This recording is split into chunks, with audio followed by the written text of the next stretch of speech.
గౌరవనీయులు లోక్సభ స్పీకర్ ఓం బిర్లా గారు, బీహార్ శాసనసభ స్పీకర్ యాదవ్ గారు, అధికారులందరికీ కూడా నమస్కారాలు. అధ్యక్ష, అవసరాన్ని బట్టి సందర్భాన్ని బట్టి రాజ్యాంగంలో మార్పులు చేర్పులకు వెసులుబాటు ఉండాలని ఆనాడు పెద్దలు నిర్ణయించిన సంగతి మనందరికీ తెలుసు. వారు ఊహించినట్లుగానే ఈ 75 సంవత్సరాలలో కూడా సుమారు 100 టైమ్స్ 100 సార్లు పైగా మనం రాజ్యాంగాన్ని సవరించుకున్నాం.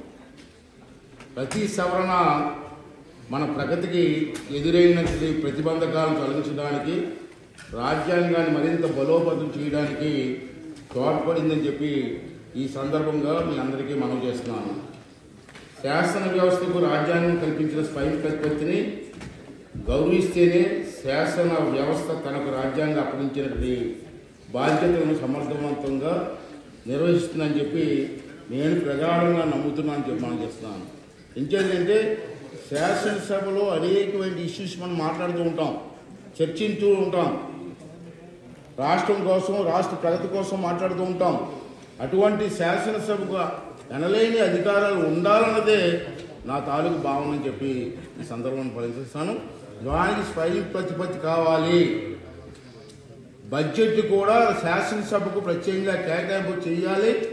దానికి స్పీకర్ గారు హ్యాండ్ ఓవర్లోనే ఆ బడ్జెట్ కూడా అమలు చేయాలన్నది నా ప్రతిపాదన అని చెప్పి ఈ సభావేదిక ద్వారా మనం చేస్తున్నాం అధ్యక్ష.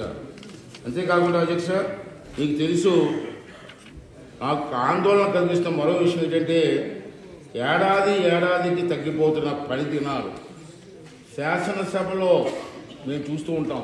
అట్లీస్ట్ 1 ఇయర్లో 75 days హౌస్ రన్ అవ్వాలి. House must continue.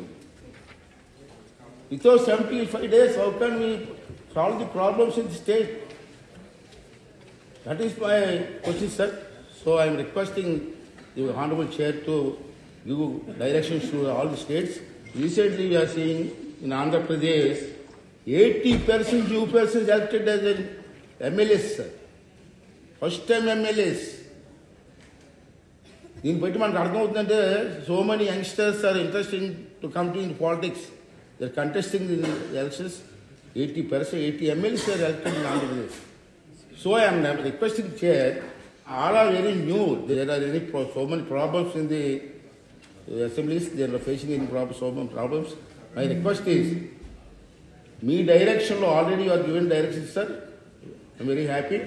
ఈ డైరెక్షన్లో ప్రతి స్టేట్లో కూడా యంగ్స్టర్స్కి ట్రైనింగ్ క్లాసెస్ కండక్ట్ చేసి చట్టం అంటే ఏమిటి, అసెంబ్లీ అంటే ఏంటి, మనం ఏ విధంగా చట్టాలు చేయాలి, ఆ చట్టాలను ఏ విధంగా ప్రజలకు అందించాలి, పబ్లిక్ ఏ విధంగా రిసీవ్ చేసుకోవాలి అన్నది మనందరం కూడా చట్టాలని వాళ్ళందరికీ ట్రైనింగ్ ఇచ్చి వాళ్ళు మంచి పౌరులుగా తీసి ఈ రాష్ట్ర అభివృద్ధిలో వాళ్ళందరినీ భాగస్వాములు చేయాలని చెప్పి వాళ్ళందరినీ కూడా ఒక మంచి పౌరులుగా తీర్చడం కోసం షేర్ బాధ్యత తీసుకోవాలని చెప్పి మనం చేస్తాం. వన్ ఇష్యూ సార్, లాస్ట్గా one issue, important issue. Last government in Andhra Pradesh, previous government, in 5 years 5 సంవత్సరాల్లో కేవలం 66 days మాత్రమే హౌస్ రన్ అయింది. That is the situation in Andhra Pradesh. So I'm requesting at least 5 yearsలో ఇయర్లీ ఎవ్రీ ఇయర్ 75 days కంపల్సరీగా అసెంబ్లీ రన్ అవ్వాలి, చట్టాలు జరగాలి, చర్చలు జరగాలన్నదే my request sir. This is few words I'm concluding sir. Thank you very much sir.